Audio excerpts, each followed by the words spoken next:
Welcome to day 2. You're at the end of day 2. That's exciting. We hope that you've had fun and that you've been learning so far. I know that it's a lot of information and we've kind of been having you do a lot of listening to calls. The idea is just to kind of get into your brain the cadence of what everything looks like. I know that the sales script that you went through today was pretty robust. I understand that, and I don't expect that to be every single conversation, obviously, but that is your guidelines going forward. So what I want to do is I want to talk about a few of the things that you learned today. So we talked about section 2 of the sales binder, and that's our script. So there were 2 versions of the script in there. There was the big, long, drawn-out version of the script, and then there was the shorter, more concise version of the script. The purpose of both of those is for you to, like I said, get in your cadence of when you answer the phone, what that looks like. You're going to be going through the process of collecting their information and connecting with them and all of those things. That script is a roadmap. It's not a prison. So it's not something that you are going to be held to word for word, verbatim, every single time you're on a sales call. I don't want you to get worried about that. But it is a roadmap. It is how the conversation should go. It is how you can handle some of the objections. It's how you can talk about the pricing and things like that. All of that, obviously, while sounding natural. The whole goal of a sales call is to connect with the client, right, and close the sale. So in order to do that, you have to be natural, and you have to be authentic, and you have to, not sound forced or anything like that. So as you're reading through the script and you're going through it and you're practicing it on your own, I want you to make it your own while covering all of the things that are in there. Obviously not taking liberty for the things that shouldn't be changed, like the types of things that are included in the top to bottom, but taking liberty in some of the words that you use and things like that.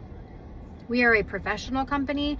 However, like I've said in my other video, we still want to be that small hometown feel. So when people call us up, they do feel like they're kind of talking to a friend with that line of professionalism in there. A big part of that script is reading the client's tone and adjusting based on how they are handling the call without going on the script. It's off the script. It is being able to pivot, and it is being able to regain control of the call, because that is the most important thing. We don't want the client taking control of the call, because then that's when it goes haywire, and that's when it goes a little bit of chaos. We want you to be able to always recenter and take back control of the call.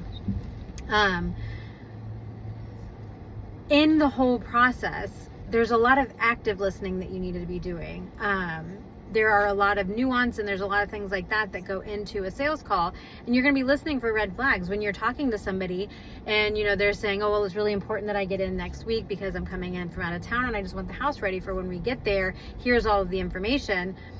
Later down in the road, when you go to talk to them about setting up the schedule, it's important that we remember back to when they said, I want to get on next week, and we don't go, oh, well, I'm sorry, we don't have anything for next week.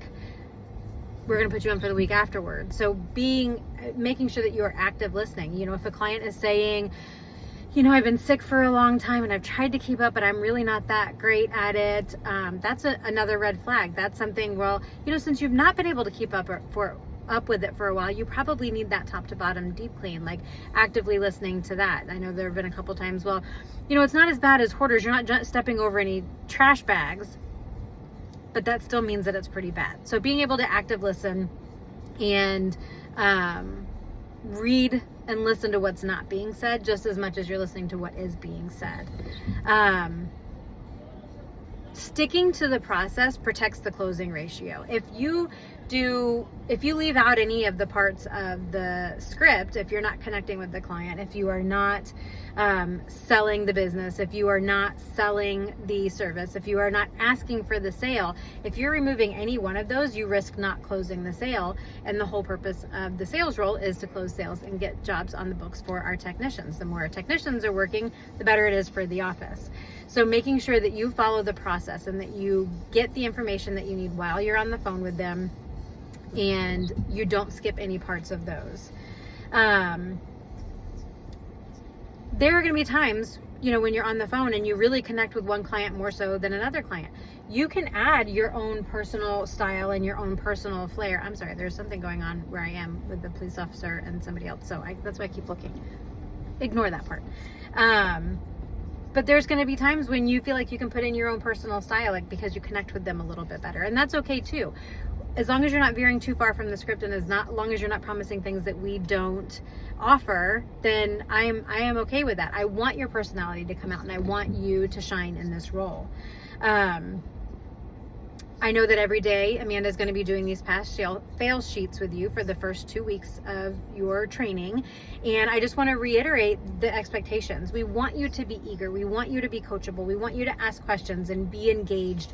We want you to be practicing consistently. When you finish up a task early, especially like these 2 weeks, because the sales training process is still, we're still tweaking it, and we're still molding it and maneuvering it and everything.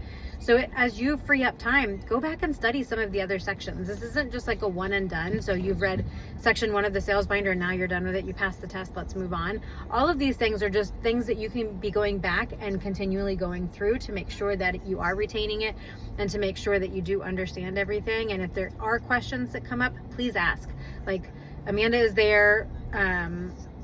I'm there as much as I can be. I will be out most of the day tomorrow, but I will be there. Amanda's there. Jennifer is there. Pretty much anybody can help you with those questions and help answer what they look like. I know that Amanda introduced you a little bit to OpenPhone today, and I'm sure she's going to go into that a little bit more by the time we're done with this.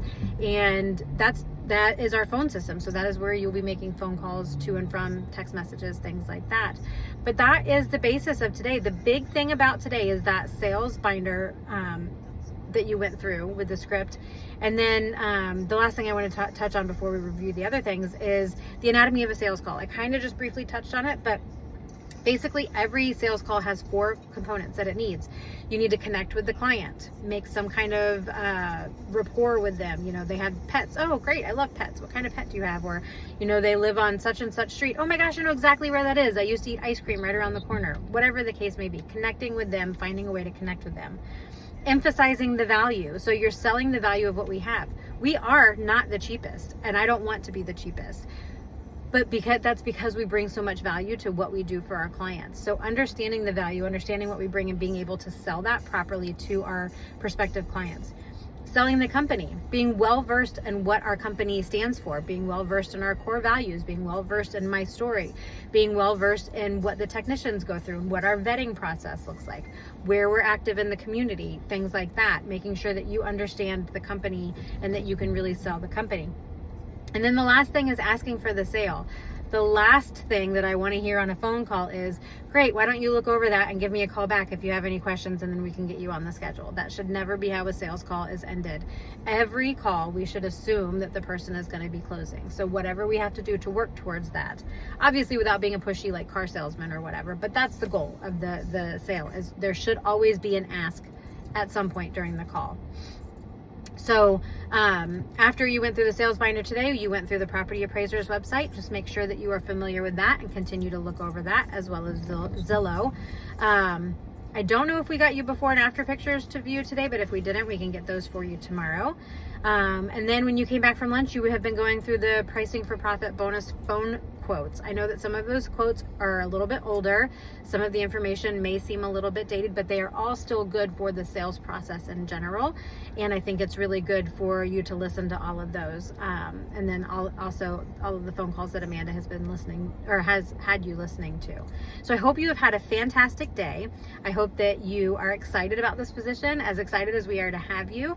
And I hope that you are learning lots. And I hope above all else that you will communicate with us if you are not. So we look forward to seeing you tomorrow. Have a great evening.